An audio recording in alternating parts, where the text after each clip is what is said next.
Tú decides hasta dónde llegar y la capacitación será siempre tu aliada. Estrategia Intelectual te crea experiencias, te ayuda a incrementar tus conocimientos y habilidades en el entorno que te desarrollas. Somos Estrategia Intelectual.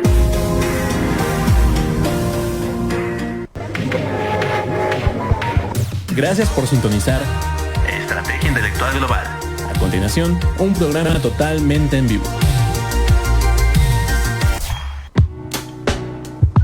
Estrategia Intelectual Global presenta Mundo Empresarial, con el maestro Carlos Ramírez Sánchez, el maestro Felipe Alavé y la licenciada Brenda Rojas. Comenzamos.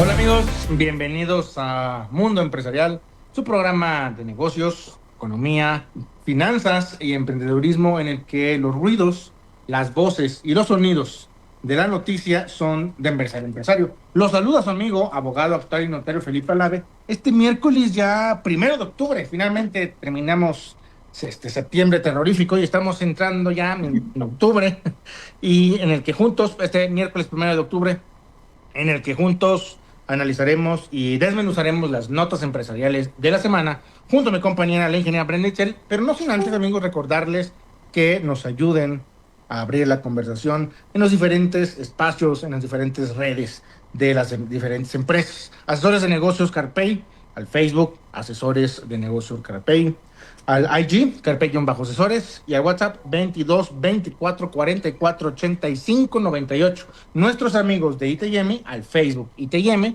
al ex, antes Twitter, @internationalmt, y al WhatsApp 22 13 96 07 79. Así como también los invitamos a que se suscriban al canal de YouTube de Estrategia Intelectual Global y que se suscriban también al podcast de Mundo Empresarial en Spotify. Ingeniera, ¿cómo está? Muy buenas tardes. Hola maestro, muy bien, todo bien, gracias a Dios.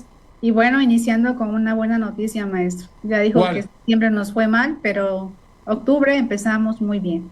La noticia es que el maestro Carlos está cumpliendo años. Entonces, le mandamos un fuerte abrazo. Mi estimado maestro, bien. muchísimas felicidades. Seguro está en la pachanga.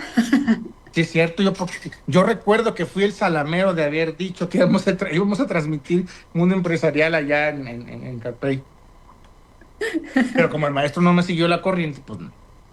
Ya se perdió, maestro. Se Ya perdió, sí. sabe dónde esté. Lo perdimos. Queremos pastel. Pero lo perdonamos solo porque es su cumpleaños. Que muchas felicidades, estimado maestro, estimado amigo, y que Dios los siga bendiciendo. Así es. Excelente, maestro. Pues vamos a hablar de varios temas. Uno de ellos es el espejismo del dinero digital. También los fallos claves que frenan a las empresas. Una historia por ahí muy empresarial, muy de motivación. Y el título es de un bodegón en Celaya a Nasdaq. Y al final vamos a hablar también de un tema relevante. Vamos a tomar de ejemplo la lucha libre. Entonces, también vamos a tomar ahí algunos datos que son interesantes para que analicemos y veamos cómo se comporta esto en el escenario empresarial. Y bueno, también quiero compartirles que en Carpey tenemos un taller de impulso empresarial, la que abarca temas de administración, finanzas y ventas. Son 3 módulos de 6 horas cada una. Comenzamos el día jueves, el pasado jueves, y mañana ya tendríamos la segunda sesión de administración, pero los que gusten pueden inscribirse por módulo, no es necesario que estén en los 3, dependiendo del interés y la necesidad que tienen en su empresa, o si incluso quieren todo el módulo o todos los temas, pueden escribirme y con gusto también les compartimos la grabación de las sesiones pasadas, ¿no? Para que se pongan al corriente y ya estar con el maestro en vivo los próximos módulos. Y bueno, maestro, pues eso es lo que tenemos ahorita en Carpey. Posteriormente vamos a tener una capacitación en PLD, después una en reformas fiscales, pero bueno, hay que esperar también las propuestas, ¿no? Que sean ya oficiales para tener ya un curso, pues ya directo al tema, ¿no? Enfocado a ese tema. Y maestro, quisiera escucharlo. ¿Qué nos trae de ITM? Perfecto, y a nuestros amigos recordarles que ITM es un despacho de abogados corporativos que busca facilitar las diferentes disciplinas del derecho hacia precisamente las empresas, y contamos con diversas áreas, así como también un área de traducción e interpretación para que pues el lenguaje, el idioma no sea una barrera para poder expandir nuestros negocios en un mundo en el que hoy necesitamos ser más neoliberales. Y pues bueno, con ello vamos arrancando a nuestra primera nota, que es muy neoliberal, porque vamos a hablar sobre este espejismo que representa lo que es lo que conocemos o lo que se dice en el medio como el espejismo del dinero digital. Entonces, aquí la pregunta, la reflexión que debemos hacer es cómo percibimos el dinero. Siempre hemos creído que el dinero no es un fin, sino precisamente un medio, una herramienta para intercambiar valor, para coordinar confianza y dar movimiento a la vida económica de una sociedad. Pero en la medida en que esto se ha digitalizado, pues también se ha vuelto más abstracto. Ya no lo tocamos, lo vemos pasar en pantallas, y esa abstracción a veces se diluye de lo que realmente significa conseguirlo, poseerlo, administrarlo, que es lo más difícil, o usarlo a nuestro favor como individuos y sociedades. Entonces, en México, estamos hablando que este dinero digital se conoce como el SPEI.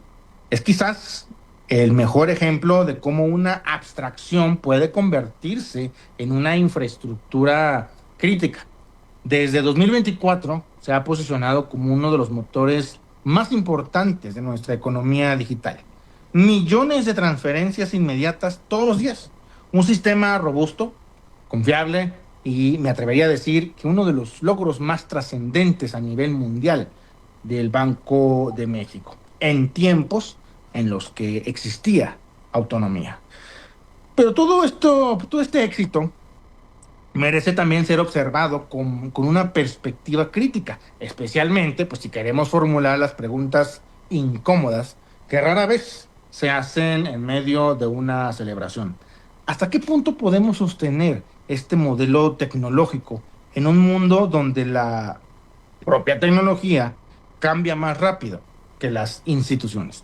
Amigos, ¿qué significa confiar en sistemas de pagos diseñados por unos pocos actores cuando la innovación apunta hacia la descentralización, la programabilidad del dinero y la colaboración? A ver, con medios de pago como el SPEI en México o el Pix en Brasil, descubrimos que es posible transferir en segundos lo que antes tardaba horas, días.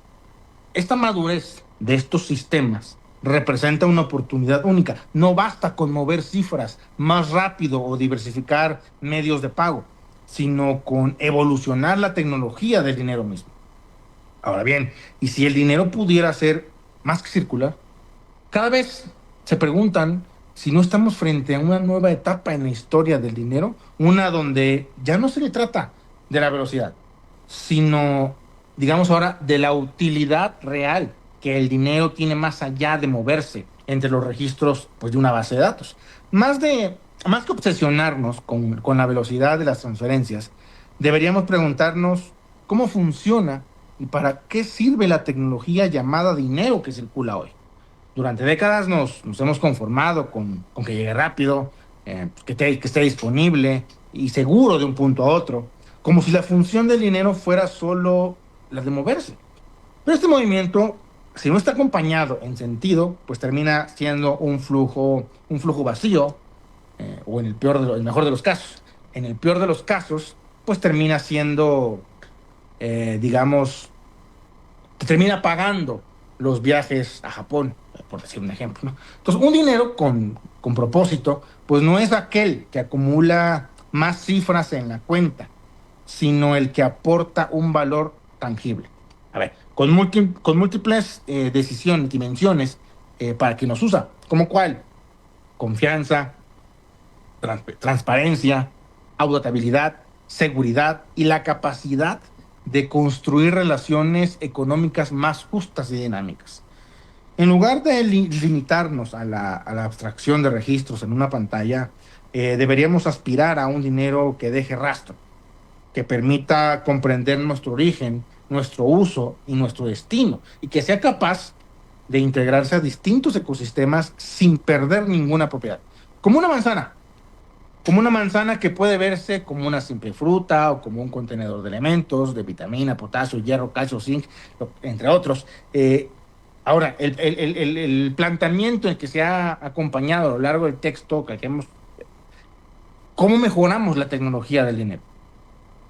De una manera que, como la manzana, nos llene de estos elementos invisibles pero necesarios y que al final de cuentas aportan los nutrientes y le dan propósito al objeto. La verdadera discusión no es tecnológica, sino ya me estoy viendo un poco ahí, egresado de la UNAM, ¿no? Un poco filosófico, con todo respeto, ¿verdad? Queremos un dinero que solo sea un reflejo de intercambio inmediato o un verdadero objeto digital que contribuya a la forma en que organizamos nuestra vida económica.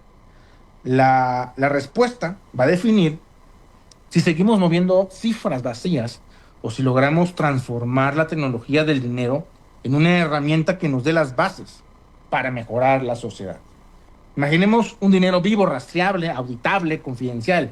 No será fácil, claro, pero el reto es colectivo. Bancos, sofipos, fintech, empresas, reguladores, todos tenemos que decidir si queremos que el dinero siga siendo como una cifra en una pantalla o si nos atrevemos a construir un dinero con un mayor valor intrínseco en su uso. Porque recordemos, un bien, algo con lo que se intercambia el dinero, tiene dos valores: el valor de uso y el valor de cambio. El de cambio es lo que te costó, el de uso lo que representa, ese valor sentimental que tienen precisamente las cosas. Hasta acá la nota. Excelente tema, maestro. Y sí, pues SPEI ha sido la única hasta ahora del avance tecnológico en cuanto al dinero, manejo del dinero, ¿no? En transferencias y toda esta cuestión que también se usan pues en el mundo empresarial y es bastante pues importante. Y hasta ahorita he escuchado nada más lo del MTU. No sé si lo escuchó, maestro. ¿Cuál? El MTU, la capacidad de transferencias que debes de hacer, que se estuvo dando información para que las personas o las compañías puedan activar o poner el límite de transferencia, ¿no? Y esto pues, para evitar fraudes, ¿no? O que alguien más pueda tener tu información y hacer uso de esa parte. Y bueno, con eso pues ya es una señal, ¿no? De que algo está mal.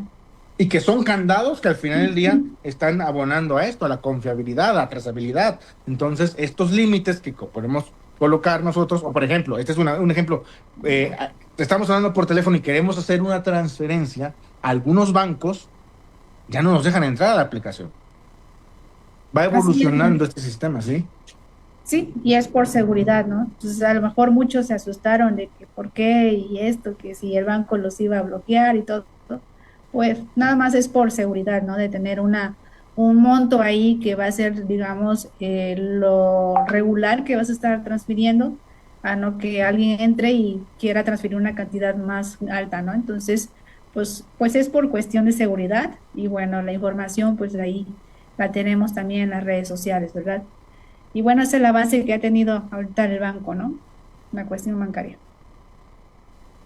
Exactamente, y ha sido toda esta parte de la evolución, la parte de cómo cada día vamos implementando más cuestiones de innovación, más tecnológicos, más herramientas, y al final del día se vuelven más seguros. Entonces, representa también un reto para las diferentes empresas adoptar este tipo de acciones, pero, hombre, lo podemos hacer. Así es, la fecha límite fue ayer, me parece 30 de septiembre, y bueno, a ver qué va a pasar con aquellas personas que no activaron ahí el límite, ¿no? Entonces, yo creo que va a haber chance a lo mejor, ¿no? O ir directamente al banco para ver esa cuestión. Exactamente. Y maestro, vamos ya a la siguiente nota. Vamos a hablar sobre los fallos que tenemos en la cuestión empresarial. Y esto porque las organizaciones empresariales pues no son entidades neutras, ¿no? Sino reflejo que tiene de una cultura, de un estilo de liderazgo y también de un contexto. Y en ella también se condensan valores, también la parte de temores, creencias, rutinas y hasta silencios que definen cómo se piensa y cómo se actúa. Ahora vamos al tema de los desafíos. ¿Cómo podemos equilibrar la tradición con la innovación? Yo creo que ese tema también va relacionado con lo que usted comenta, ¿no? De la cuestión del banco, de las innovaciones que se han hecho. Y el detalle aquí es no quedarnos atrás. Y también la otra pregunta es, ¿cómo asegurar que las decisiones no estén influenciadas por las emociones, por la jerarquía o los sesgos inconscientes? Así que vamos a analizar 3 teorías que les dicen fallos, ¿no? La primera es la teoría del caballo muerto. Y la expresión montar un caballo muerto se ha convertido pues en una metáfora frecuente en el mundo de la gestión empresarial, pues describe la resistencia a abandonar prácticas o modelos que ya no funcionan en nuestros negocios. Y esta metáfora es simple, pero poderosa, ¿no? Porque cuando descubres que estás montando un caballo muerto, lo que tienes que hacer es bajarte. Aceptar que algo ya no tiene futuro o que no significa lealtad o que es deshonrar el pasado, pues hay que tener esta toma de decisiones, ¿no? Difíciles para asegurar la continuidad del negocio. Es decir, pues saber soltar lo que ya no nos sirve, y esto pues es la clave para seguir avanzando. Las organizaciones pues persisten en prácticas ineficaces y siempre lo mismo, ¿no? Por el miedo al cambio o apego al pasado. Sin embargo, pues deben aceptar la transformación como parte del crecimiento. Y hay una frase que dicen que las empresas no mueren por cambiar, mueren por no atreverse a hacerlo. Y vamos a ver estos ejemplos, por ejemplo, en el año 2000, cuando Blockbuster rechazó comprar Netflix por $50 millones. Y pues esta empresa pensó que Netflix no iba a tener un futuro, no se veía muy prometedora en ese entonces, por lo que el alquiler, pues Blockbuster rechazó, ¿no? Rechazó la compra y no supo ver las nuevas tendencias hacia el streaming, hacia el consumo digital, y fue en septiembre de 2010 que se declaró en bancarrota. Y hoy Netflix tiene una valoración cercana a los $500 millones. Así que pues el impacto es grande. Y bueno, Blockbuster tuvo la oportunidad, pero la rechazó. Ahora la siguiente teoría es la regla del 10º hombre. Y este principio proviene del análisis estratégico y está relacionado con la inteligencia y la seguridad nacional.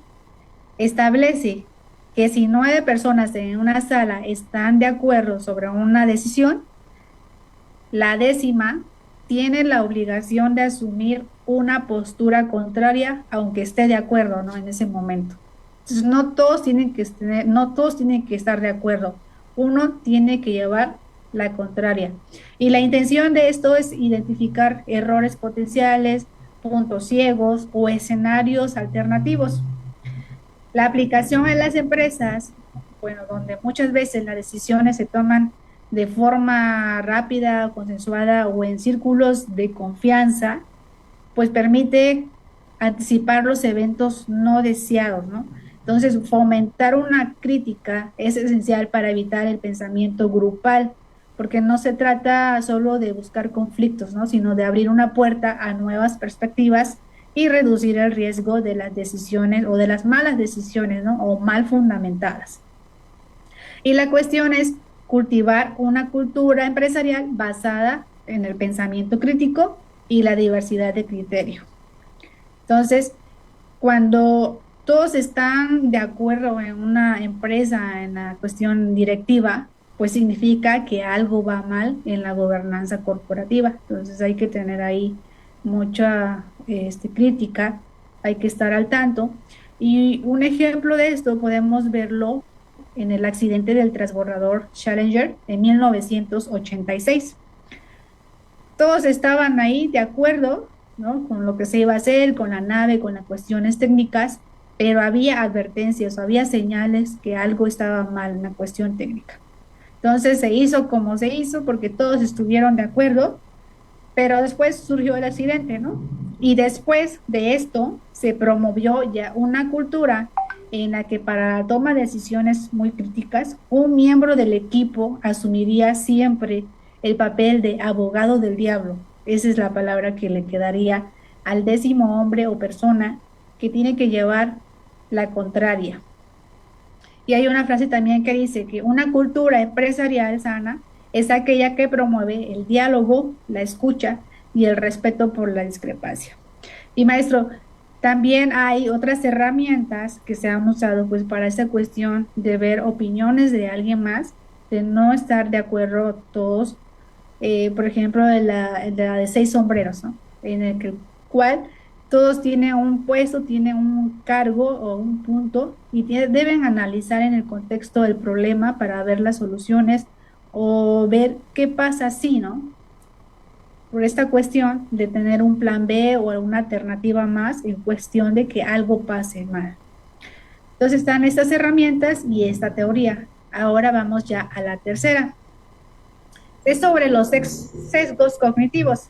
El sesgo de confirmación nos lleva a buscar, interpretar y recordar solo aquella información que confirma nuestras creencias o decisiones previas, mientras ignoramos o descartamos lo que las contradice.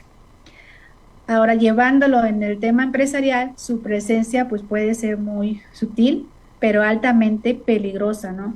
Identificamos el sesgo de confirmación cuando las decisiones se justifican con argumentos de siempre ha funcionado así, siempre lo hemos hecho así, sabemos lo que hacemos, los datos no captan lo que nosotros conocemos del negocio, ¿no? Los datos están arrojando un resultado defectuoso o algo, ¿no? Un error. Entonces no confiamos en lo que está o no analizamos lo que realmente está pasando, ¿no? Y esto puede llevar a validar pues, proyectos ineficientes, mantener productos obsoletos o subestimar señales del mercado que contradicen la narrativa dominante. Entonces, con esto podemos decir que se convierte en una miopía organizacional que bloquea esta capacidad de anticiparse y adaptarse. Ahora, pues es fundamental contrarrestarlo pues para desarrollar una cultura donde se fomente el análisis de datos objetivos, la consulta de opiniones externa y la revisión constante de los supuestos estratégicos. Es necesario decidir con base en evidencias y no en chiripadas, no en deseos, ¿no? Porque se me ocurrió, o en recuerdos, o también en intuiciones heredadas, ¿no? Por ejemplo, a veces para los empresarios es importante la intuición, ¿no? Pero también no es como una intuición muy superficial, ¿no? Tiene que llevar también el contexto de la experiencia, la reflexión y también datos que puedan fundamentar esa respuesta o esa opinión. Entonces es importante tomarlo en cuenta. Y otro factor que se puede agregar en este caso es la ética, ¿no? Los valores. Ahora, vamos con el ejemplo para este tema, ¿no? El sesgo de confirmación en el caso de Volkswagen en el 2015. Yo creo que algunos ya recuerdan qué pasó en ese año, ¿no? Donde la empresa falseaba los datos de emisiones de sus vehículos, ¿no? Las decisiones empresariales claves se tomaron ignorando los datos reales de las emisiones, en lugar pues de confrontar la realidad. Y aquí el sesgo de confirmación fue creer que podían ocultar sus prácticas fraudulentas a las autoridades, ¿no? Entonces después, pues se viene la demanda. Y pues con esto cerramos, maestro, estos temas de los 3 fallos, pues para ver y capacitarnos y analizar toda esta información y poderlo implementar en nuestras empresas o negocios, maestro. Y es hasta el día de hoy en el que no me explico cómo Thomas Karin sigue dando cursos de ética, lo que pasó. Pero bueno, sí, es fundamental. es fundamental establecer lineamientos y criterios para poder tener estas métricas y estas acciones, ¿no? que se debe de tomar en cuenta para el futuro de la empresa, ¿no? El caso de Blockbuster pues fue muy impresionante, pues se asemeja al tema de Kodak, por ejemplo, quienes inventaron la fotografía y que al final del día se redujeron a una pequeña empresa porque precisamente hay un mecanismo ahí que se llama patente que les da una protección legal. Entonces, el ¿cómo se llama? Museo Kodak o el Auditorio Kodak es uno de los más emblemáticos allá en los Estados Unidos. Y como vemos, había una similar a Blockbuster, de Blockbuster, pero en México, ¿cómo se llama? Multivisión, M-Visión, que era también de renta de películas. Y lo recuerdo perfectamente porque allá en la chingada, en Palenque, estaba perfectamente es que era un pequeño localito que rentaban películas y tú llegabas, te suscribías, formaba parte del club, buscabas tu VHS o tu beta en aquel entonces, pagabas 20, 30 pesos y lo tenías que devolver en 3, 4 días. Entonces, y vemos cómo todo esto se cambió hacia un modelo de tecnología. Algunos de nosotros todavía tenemos nuestros videocassettes de VHS que grabábamos, entonces ya no hay donde reproducirlos prácticamente, pero ahí están. Así es, maestro, ahí está el recuerdo de la bodega. Así es, maestro, pues excelente nota y comentario. Pues sí, es cuestión de ir a adaptarnos y ver qué va a estar en tendencia, ¿no? Y también entender al consumidor, que más adelante lo vamos a platicar, tomando como ejemplo también el caso de Kodak. Ese es un caso de ejemplo porque hay que entender al consumidor. Las empresas existimos ¿por qué? Pues porque hay clientes, salvo las empresas de la 4T que existen por otro tipo de cosas, ¿no? Pero las empresas existen porque nos debemos a nuestros clientes y buscamos esa mejora continua, así como también pues, somos capaces de poder ver los retos y las diferentes oportunidades que se van a ir presentando desde el momento en que se crea la empresa para adelante. Así es. Y bien, maestro, vamos a un corte, ¿le parece? Y regresamos ya con las últimas notas, que también están interesantes, y es para aquellos emprendedores, ¿no? Para motivarlos, que sí se puede lograr siempre y cuando pues sigan con esa resiliencia y también capacitándose, ¿no? Para afrontar pues todos los desafíos que se vienen, porque no es fácil, ¿no? No es fácil llevar o tener la gerencia o la administración de una empresa. Entonces, pues es importante capacitarse y tener aliados que puedan estar ahí, ¿no? Al momento de tener algún problema o anticiparse, como en este caso, con las 3 teorías a estas cuestiones. Un buen amigo mío dice que el empresario es una especie ya en peligro de extinción, porque, pues sí, como bien dice usted, las nuevas generaciones quieren ya tener carros y todo en el primer año. No, entonces es precisamente cuidar la pequeña empresa para que se pueda convertir en lo que es una empresa grande, una empresa sólida. Hemos visto cuántas empresas no hemos visto que heredaron imperios y que pues, se han reducido básicamente a nada. ¿Por qué? Por no saberlo administrar. Nokia, Yahoo, los ejemplos son claros.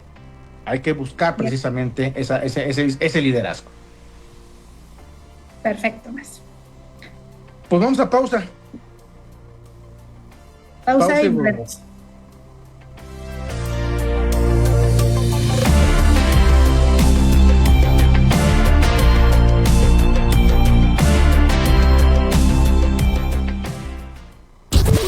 Vamos a una pausa. Escuchas Estrategia Intelectual.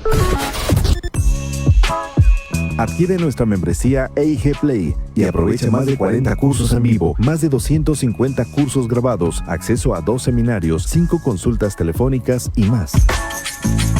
Llámanos o mándanos un WhatsApp al 221-442-9832 y aprovecha esta super membresía para que te capacites. Estrategia Intelectual Global. ¿Conoces nuestra radio capacitadora? De lunes a viernes contamos con programas contables, expertos en el tema, solo para ti, para que sigas aprendiendo. Y lo mejor de todo, gratis. ¿Dónde los puedes ver? Fácil, en nuestra página estrategiaintelectual.com.mx o en nuestro Facebook o YouTube. Aparecemos como Estrategia Intelectual Global. No te los pierdas.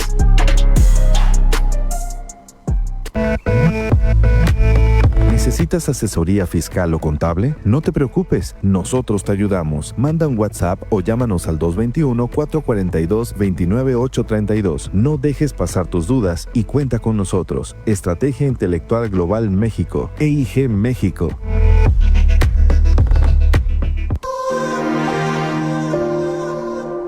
¿Sabías que la capacitación es la formación continua que mantiene a las personas actualizadas de la evolución de la industria? El conocimiento caduca rápidamente, por lo cual toda la vida debemos estar aprendiendo.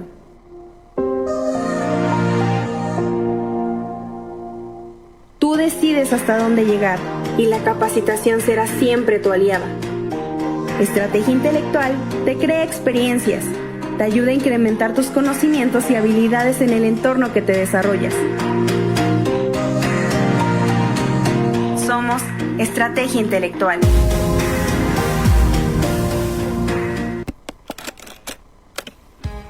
Escúchanos ahora en Spotify.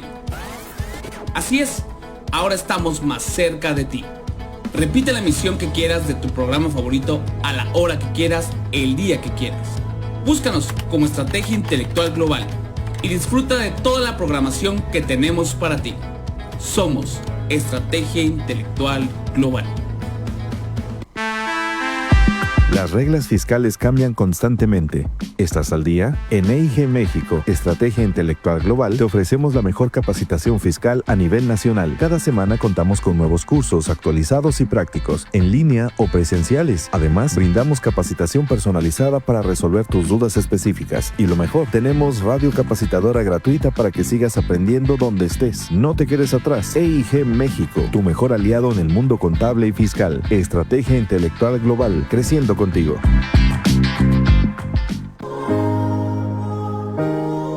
Somos multiplataforma. Escucha nuestros programas en YouTube, Facebook, Twitter o en nuestra página web www.estrategiaintelectual.com.mx. Ya regresamos. Estás en estrategiaintelectual.com.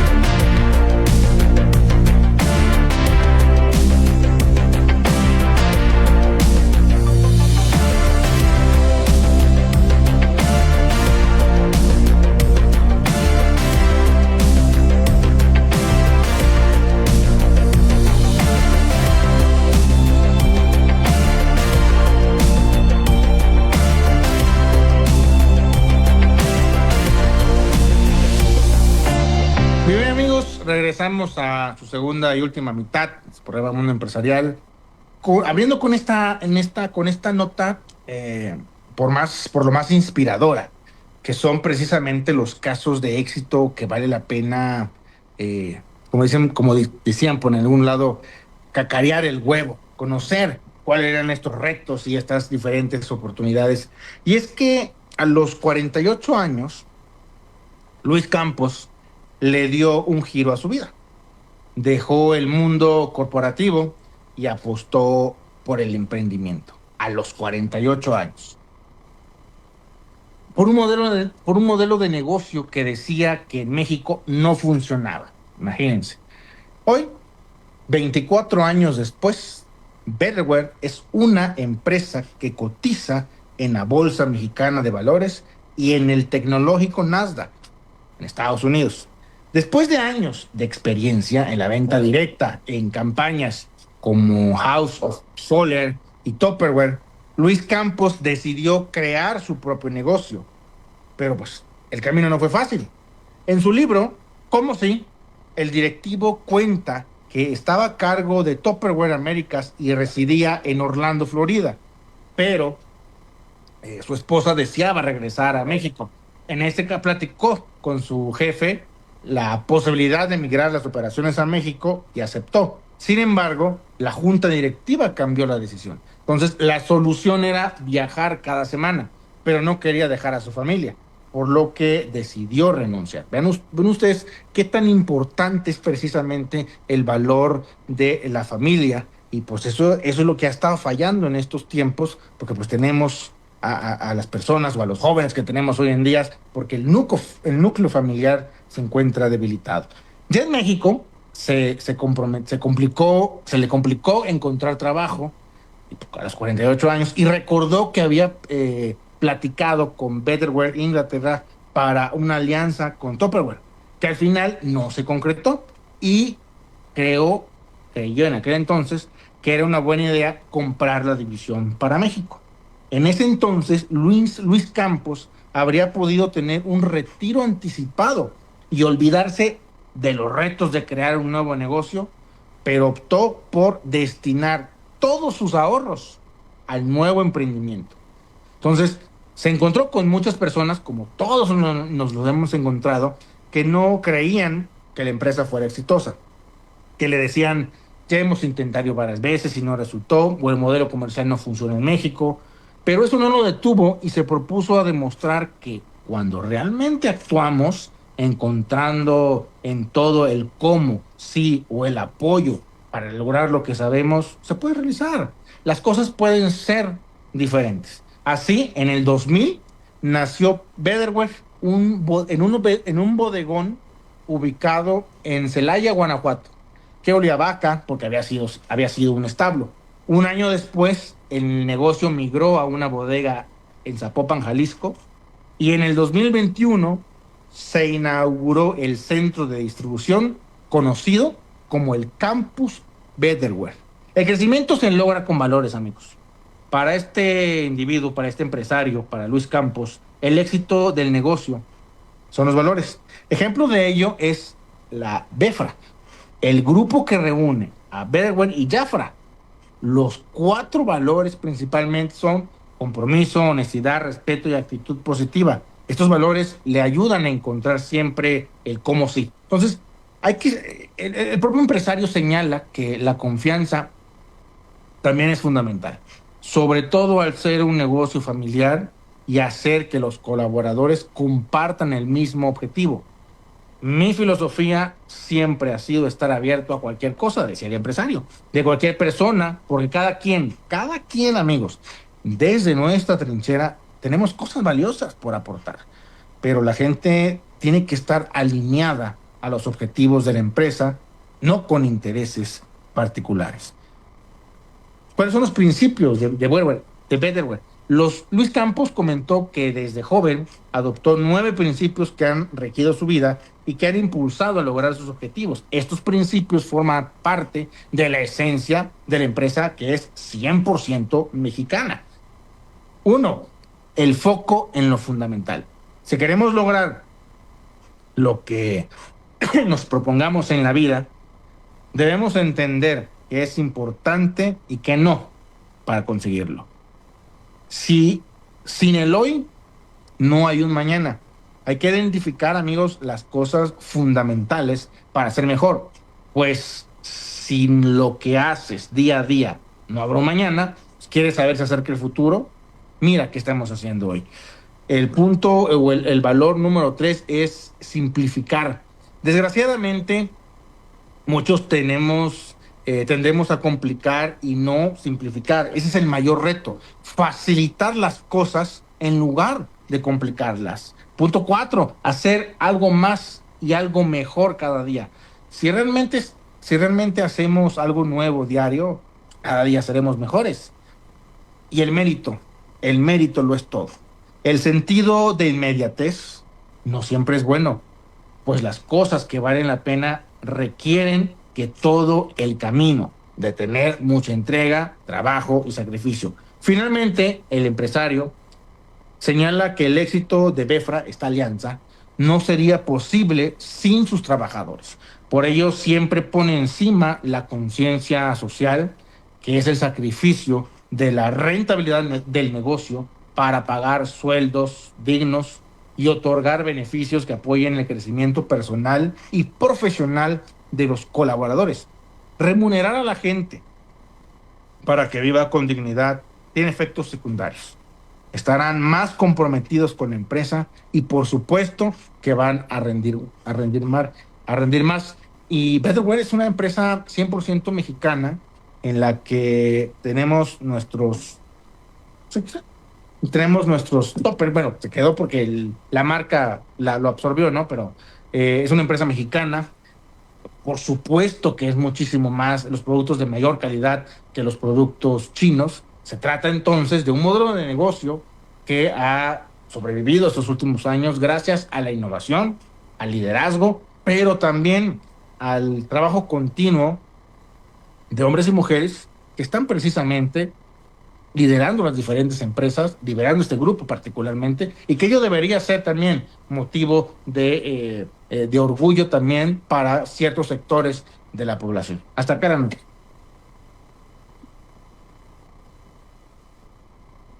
Gracias, maestro. Sí, es que estaba desactivado el micrófono. Sí, es una buena historia, ¿no? De la capacidad que tenemos. Y bueno, como decía, ¿no? El reto ahí era que tenía 48 años y no va a ser tan fácil conseguir un empleo, ¿no? En primer lugar. Y bueno, yo creo que con sus ideas, con la creatividad, con la resiliencia, lo motivaron a crear esta empresa. Y bueno, sabe que trabajando duro, que tener esta capacidad, los valores, pues te pueden llevar a tener mejores resultados. Y bueno, los valores aquí los puso, que era su familia, ¿no? Entonces, como primer lugar, pues vio por ellos, por tener una mejor bienestar, a lo mejor aquí en México. Entonces, pues sí, se ve este impacto también que estuvo en la empresa y el acompañamiento. Entonces, pues es una buena historia, maestro, y muchos hay así que tienen estas grandes historias y el impacto que ha causado, ¿no? En sus empresas y que siguen luchando y bueno, y siguen creciendo y pues han tenido pues ya grandes empresas en ese aspecto.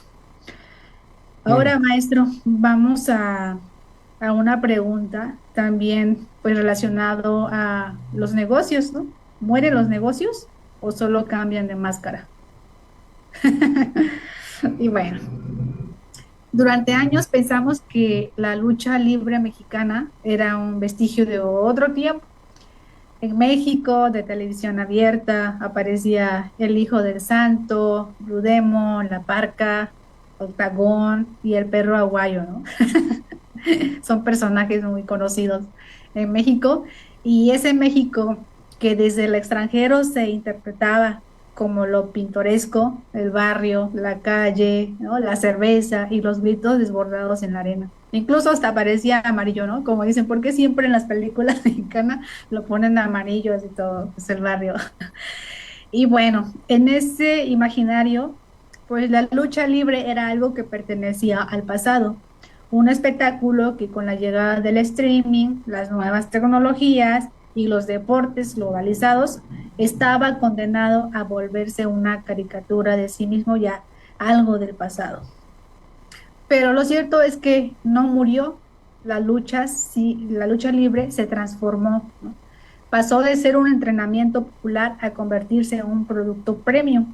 Hoy se pueden ver funciones en espacios curados como DJs, cervezas artesanales y un público millennial que antes nunca se había acercado a la arena, ¿no? Donde siempre se hace ese tipo de eventos.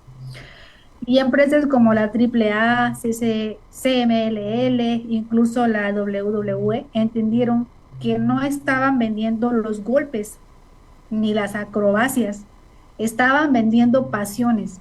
¿A qué se refiere esto? Pues reinventaron el producto con algo que muchos negocios olvidan: conectar lo que realmente emociona al cliente. Y esto es creando narrativas modernas, espectáculos diseñados para algunas redes sociales, por ejemplo Instagram, experiencias que apelan tanto a la nostalgia como a la novedad. Y la lucha libre es quizá uno de los mejores ejemplos recientes de cómo un producto aparentemente ya obsoleto puede ser resignificado como un storytelling correcto. Hoy pues nadie discute si la lucha libre es falsa, ¿no? Porque hemos escuchado, ¿no? Que ya está todo planeado.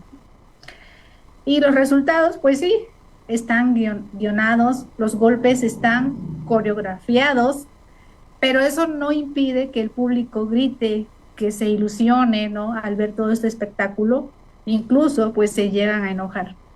Y el secreto no está en la veracidad del golpe, sino en la autenticidad de la emoción que despierta. Y ese es el aprendizaje que muchos sectores olvidan. La gente no compra productos, compra experiencias y símbolos que validan su identidad. En este sentido, la lucha libre pues logró lo impensable, ¿no? Construir una burbuja emocional donde, aunque todos sabemos que es un espectáculo planeado, seguimos dispuestos pues a creer, a apasionarnos, incluso a soñar, ¿no? Y ahora aquí nos lleva la pregunta, ¿mueren los negocios? La lucha libre nos plantea un cuestionamiento que va más allá, ¿no? Del ring. Y es esto, ¿no? Los negocios, los productos, los deportes, ¿realmente mueren o solo se vuelven irrelevantes porque quienes lo gestionan dejan de entender al cliente? Y es lo que comentaba usted, maestro. Y es el ejemplo de Kodak, otra vez retomándolo. No murió por falta de cámaras, sino que murió porque no supo leer que lo importante no era la película fotográfica, sino la experiencia de capturar y compartir recuerdos.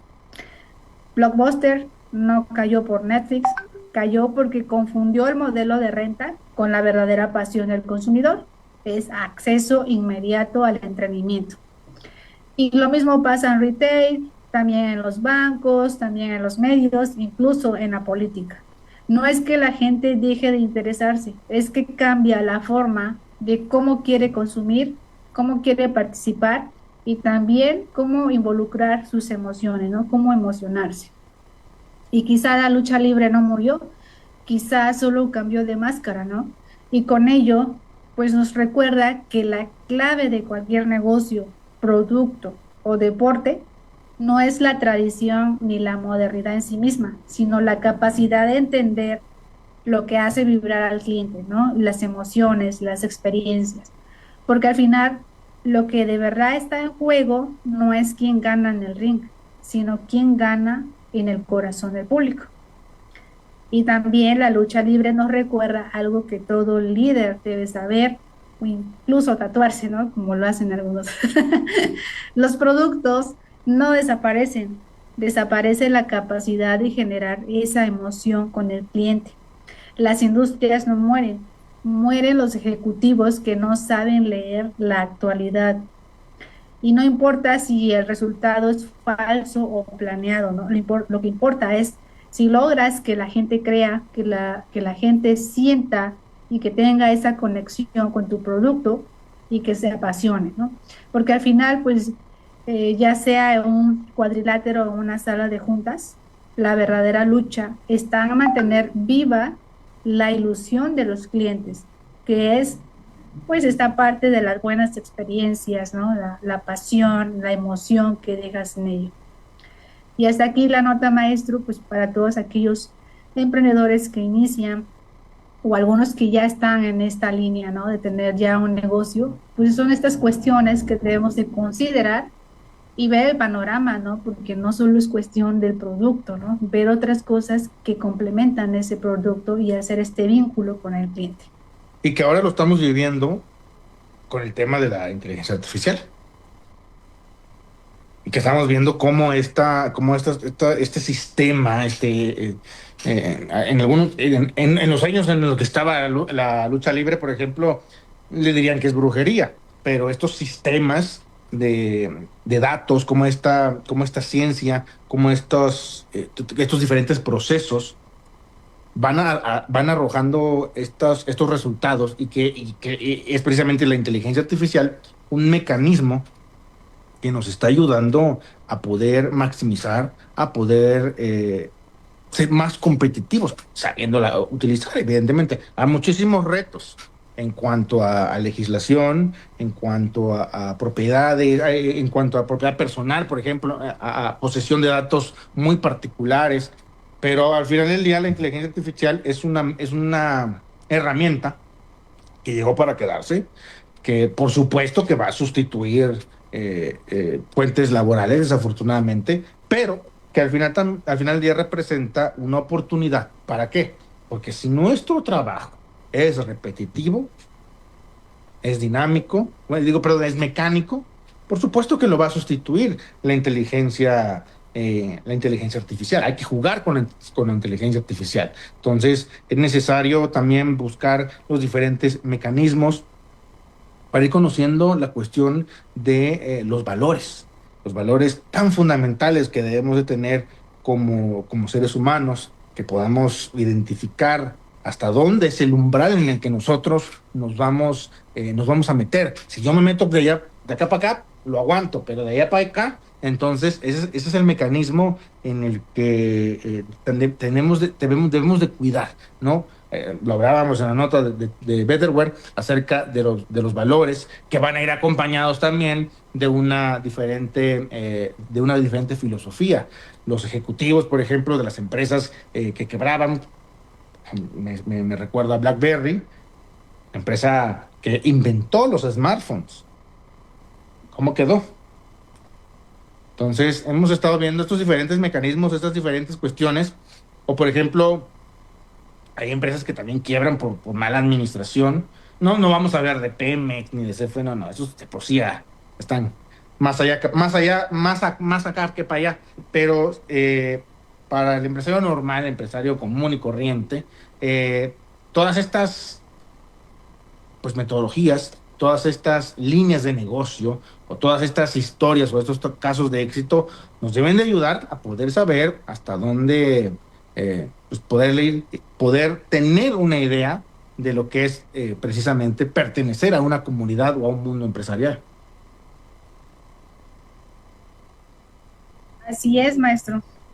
Pues es importante ir adaptándonos a lo que viene, como dice la nota, ¿no? A la actualidad, a la tendencia, ¿no? Para poder hacer este vínculo con los clientes y no dejar atrás también la parte de las emociones. Y bueno, también haciendo un resumen de todo lo que hemos platicado, pues esta parte de la gestión de los proyectos, ¿no? De las teorías, del caballo muerto, de anticiparse, tener planes. Y hay un concepto que alguna vez lo he escuchado, que le llaman post-mortem. ¿Lo ha escuchado? El post-mortem. Ajá. Sí. En este caso, pues en vez de analizar a lo mejor un post, pues hay que anticiparse para analizar un pre, ¿no? Para no estar en ese, sí. Exacto. Entonces un pre, pues es esta parte de pensar si algo va mal en el proyecto, hay que analizarlo, ¿no? Antes de lanzar algo, hay que ver todas las opciones escenarios más bien, donde a lo mejor el proyecto va mal, ¿no? ¿Qué voy a hacer si esto pasa, ¿no? Si algo mal pasa. Entonces, es una herramienta como de gestión que nos permite, pues, anticiparnos, ¿no? Es otra más que damos ahorita en el plus, esto que me acordé de este término, de mortem. Entonces, es el pre-mortem. Tengo que anticiparme antes de los proyectos por si algo sucede mal, ¿no? Ya si el caso que nos vaya muy mal o algo pasó que no lo anticipamos, que no lo vimos, que no lo visualizamos, pues ya podemos hacer un post para ver en qué fallamos y esto tomarlo como clave a lo mejor para futuros proyectos, no volver a cometer ese error o a lo mejor es una variable más que no consideramos y que pues hay que anotarlo, ¿no? Para tenerlo pendiente y no perderlo de vista. Entonces, pues es esto a que se refiere, ¿no? Y el mortem, pues es porque se hacen autopsias, bueno, esto hablándolo ya, digamos, en la parte forense, que se les hace a los cuerpos, ¿no? Para analizar por qué murió la persona o X. Entonces, ese término se pasa a la parte empresarial, también para hacer un análisis en qué falló, por qué murió mi empresa, ¿no? ¿Por qué murió este proyecto? Entonces, es literal este término, nada más enfocándolo en la parte empresarial. Entonces, no hay que olvidar que hay que hacer un pre-mortem, incluso puede servir hasta en los proyectos, ¿no? A lo mejor vas a estar con algunos inversionistas, un ejemplo, y llevas un proyecto a lo mejor súper wow, pero tienes que anticiparte y analizar a lo mejor qué preguntas te pueden realizar los inversionistas o las personas que van a estar involucradas en ese proyecto, ¿no? Porque a veces lo tomamos a lo mejor muy personal, ¿no? A lo mejor decimos, el proyecto está súper wow, y nos empiezan a hacer estas preguntas, ¿y qué es esto? ¿Y qué pasa si esto? Y a lo mejor uno mismo dice, me están atacando feo, ¿no? O no les gustó mi idea o esto. Y no es eso, sino que hay que ver todas las variables que hay en ese proyecto y que puede pasarnos si algo sale mal. Y no es porque uno quiera atacar a esa persona, sino que esa es la función de hacer un análisis exhaustivo y ver qué puede pasar, ¿no? Entonces tener una respuesta. Y es también como defender un tema de tesis, ¿no? Mejor a los estudiantes, prevenirnos, ¿no? ¿Qué pasa si me preguntan esto? Entonces hay que prepararnos para responder o para defender a lo mejor esa idea, ¿no? Y puede aplicarse en cualquier proyecto, en cualquier parte, digamos, personal, ¿no? Y ahí es el punto que también lo llevamos o lo conectamos, digamos, en la vida profesional como persona, de capacitarnos, de seguir avanzando, tener un reto diario, como lo decía usted con este señor, ¿no? De Betterware, pues hacer algo diferente, ¿no? Porque a veces si seguimos como en las mismas actividades, podemos perder esta motivación y siempre buscamos un reto para seguir inspirándonos, para seguir motivándonos y dar un siguiente paso. Porque nuestro cerebro pues está alimentándose o sabiendo de que hay un reto y hay que enfrentarlo, ¿no? Entonces, pues es importante tener toda esta parte y seguir pues actualizándolos, a lo mejor con cursos, capacitaciones, a lo mejor un diplomado o algo, o un idioma, ¿no? Incluso aprender un idioma a lo mejor puede servir, pero esto alimenta también la parte creativa y la parte de motivación para seguir avanzando ya como persona y también en el mundo empresarial. Con esto cerramos.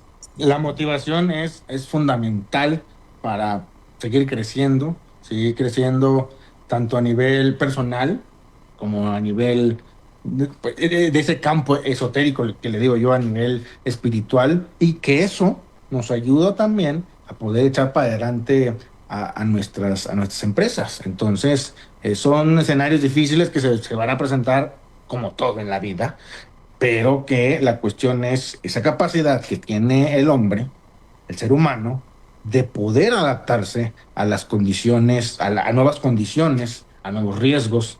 Vaya, amigos, si hemos aguantado a Morena, si hemos aguantado a la 4T, podemos sacar adelante a nuestros negocios. Excelente, maestro.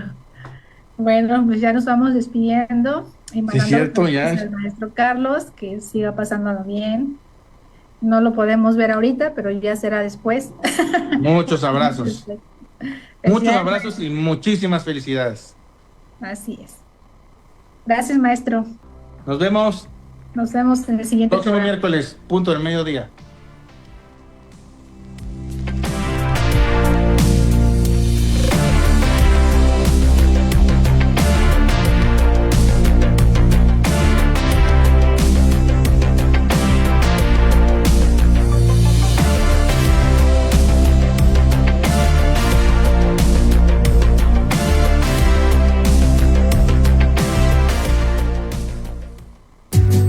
Gracias por escuchar la emisión del programa Mundo Empresarial.